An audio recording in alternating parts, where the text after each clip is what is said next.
Olá, pessoal! Bora começar mais uma aula. Estamos avançando no eixo temático 5, Direito do Trabalho. Item 10, salário mínimo, irredutibilidade e garantia. O salário mínimo e sua irredutibilidade são aspectos fundamentais do direito do trabalho no Brasil, assegurados pela Constituição Federal e também pela CLT. Essas disposições asseguram uma remuneração mínima, digna e protegem os trabalhadores contra reduções salariais injustas, promovendo justiça e equidade nas relações de trabalho. Essa é a parte bonita do texto, né? Ali na prática a gente sabe que não é bem assim, mas a gente está aqui para passar no concurso, então não vamos discutir essa parte, tá? Antes da gente continuar, eu quero dizer para vocês que no final dessa aula eu trouxe aqui duas questões da Sesgran Rio, que são assim inéditas, para você saber como que a banca pode pedir esse item para a gente. E antes, já sabe, né? Estão cansados de saber. Se não fez isso ainda, aproveita. Dê um like, comenta, compartilha, enfim. E se quiser, ainda dá tempo. Torne-se membro e tenha todo esse material aqui na sua mão. Bora lá, vamos começar com o salário mínimo, pessoal. O salário mínimo é o valor mínimo que deve ser pago aos trabalhadores por suas atividades laborais. Ele é estipulado pelo governo e serve como um piso salarial nacional, assegurando um padrão mínimo de vida para todos os trabalhadores.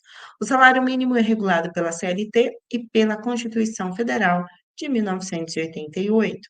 O artigo 76 da CLT define o salário mínimo como aquele fixado em lei, nacionalmente unificado, capaz de atender às necessidades vitais básicas do trabalhador e de sua família, como moradia, alimentação, educação, saúde, lazer, vestuário, higiene, transporte e previdência social.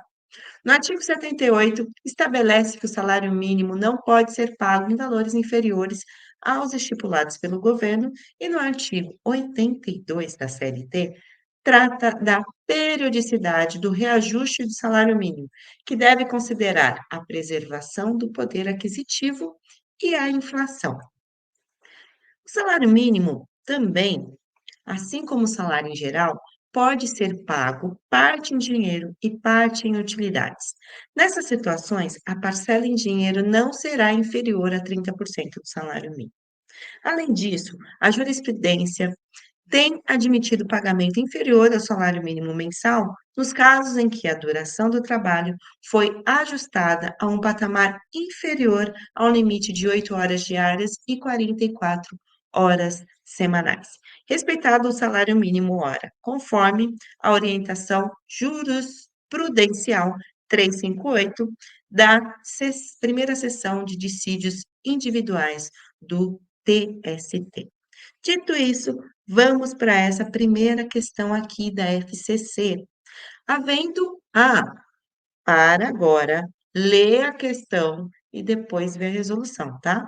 Olha só. Havendo pagamento de parte do salário mínimo, mediante parcela in natura, o empregador está obrigado a pagar em dinheiro o valor equivalente a pelo menos 10%, 20, 30, 40 ou 50% do piso aqui. Bem, como vimos, né, no slide anterior, ele está obrigado a pagar a alternativa C, 30% do salário mínimo, porque o artigo 82, parágrafo único da CLT, estabelece que o salário mínimo pago em dinheiro não será inferior a 30% do salário mínimo, nacionalmente unificado. Se o empregado recebe um salário superior ao mínimo legal, o limite de 30% é fixado com base no salário mínimo e não no salário de contrato dele. Certo? Próxima questão. Essa daqui é da Sesgran Rio, do ano de 2015, foi da Petrobras, e disse assim: a Constituição Federal de 1988 protege a relação de trabalho sob várias perspectivas, estabelecendo um rol de direitos sociais, dentre os quais o salário mínimo, que, nos termos do texto constitucional, deve ser fixado. Alternativa A, nacionalmente por lei. B, regionalmente por ato sindical, C, administrativamente pelo Ministério do Trabalho, D, convencionalmente em contrato individual e E, normativamente por ato judicial. A resposta correta é a alternativa A, de acordo com o artigo 7º. São direitos dos trabalhadores, artigo 7º da CLT. São direitos dos trabalhadores urbanos e rurais, além dos que visem a melhoria da sua condição social. Parágrafo 4º. Salário mínimo fixado em lei nacionalmente unificado, capaz de atender às suas necessidades vitais básicas e à de suas famílias, como moradia, alimentação, educação, saúde, lazer, vestuário, higiene, transporte, previdência social, com ajustes periódicos que lhe preservem o poder aquisitivo, sendo vedada sua vinculação a qualquer fim. Beleza? Vamos passar então para o próximo tema desse item, que é a irredutibilidade do salário. A irredutibilidade do salário é um princípio fundamental que garante que o salário do trabalhador não pode ser reduzido, salvo por convenção ou acordo coletivo. Esse princípio está previsto na Constituição Federal, no artigo 7º, e reforçado pela CLT, no artigo 468. E aí, o artigo 7º da Constituição Federal diz que assegura a irredutibilidade do salário, salvo acordo ou convenção coletiva. E o artigo 468 da CLT estabelece que qualquer alteração nas condições de trabalho que cause prejuízo ao trabalhador, mesmo que com seu consentimento, é considerada nula, exceto se houver mútuo acordo e que não resulte em prejuízo ou se for estipulado em convenção ou acordo coletivo. Beleza? Então, vamos para a questão tratada aqui também da Sesgran-Rio sobre redutibilidade. E aí diz assim: a preservação do valor real do benefício ou ainda a preservação do seu valor nominal enquadra-se no princípio constitucional previdenciário de alternativa caráter contributivo, contagem recíproca do tempo de contribuição, filiação obrigatória, garantia do benefício mínimo e redutibilidade do valor dos benefícios. Na verdade, eu não achei uma questão que tratasse de redutibilidade do salário. Aí eu trouxe aqui falando sobre os benefícios da previdência, tá? Que também não pode ali ser pago abaixo do que está previsto na lei. Então, a alternativa correta é a letra E. E vamos falar aqui, por último, das garantias, né? Que é o item pedido aqui nesse eixo temático aqui, pessoal. Garantias do salário mínimo e da irredutibilidade desse salário, né. Bem, a garantia vamos falar da garantia do seu recebimento, da garantia da proteção contra redução arbitrárias, dos reajustes periódicos e da garantia da fiscalização e da penalidade. A garantia do seu recebimento, pessoal, os empregadores são obrigados a pagar pelo menos o salário mínimo aos seus empregados.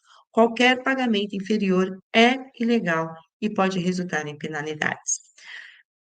Sobre a proteção contra reduções arbitrárias, né, a irredutibilidade protege os trabalhadores contra reduções arbitrárias de seus salários. Qualquer redução deve ser negociada coletivamente, garantindo que os trabalhadores não sejam prejudicados unilateralmente. E sobre os reajustes periódicos, o salário mínimo deve ser reajustado periodicamente para manter seu poder aquisitivo frente à inflação, assegurando que os trabalhadores possam sustentar suas necessidades básicas. E, por fim, a fiscalização em penalidades. A CLT estabelece mecanismos de fiscalização para garantir o cumprimento das normas relativas ao salário mínimo e à irredutibilidade. Os empregadores que violarem essas normas estão sujeitos a multas e outras sanções administrativas. Então, vamos falar especificamente dessas multas, um pouquinho dos artigos da CLT que tratam a fiscalização e a penalidade desse assunto. Bem, uma disposição da CLT que trata da fiscalização e penalidade das garantias do salário mínimo é o artigo 444 que estabelece a obrigatoriedade do cumprimento das normas trabalhistas.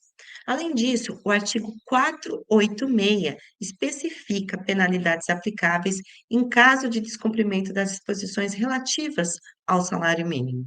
E aí, o artigo 486 diz assim: em caso de infrações às normas sobre salário mínimo, as penalidades podem incluir multas ou outras sanções administrativas determinadas pela fiscalização trabalhista. Esse artigo reforça o poder do Ministério do Trabalho de fiscalizar e garantir o cumprimento das normas salariais, aplicando as penalidades cabíveis aos empregadores que não observarem o disposto na CLT sobre pagamento do salário mínimo. Esses artigos juntos, né, eles demonstram a estrutura de fiscalização e penalidade para assegurar que os trabalhadores recebam pelo menos o salário mínimo, conforme estipulado na legislação. Beleza, a gente termina aqui essa aula e eu volto amanhã mostrando para vocês, dando continuidade no eixo temático 5, no item 11. Beleza? Muito obrigada e até a próxima aula.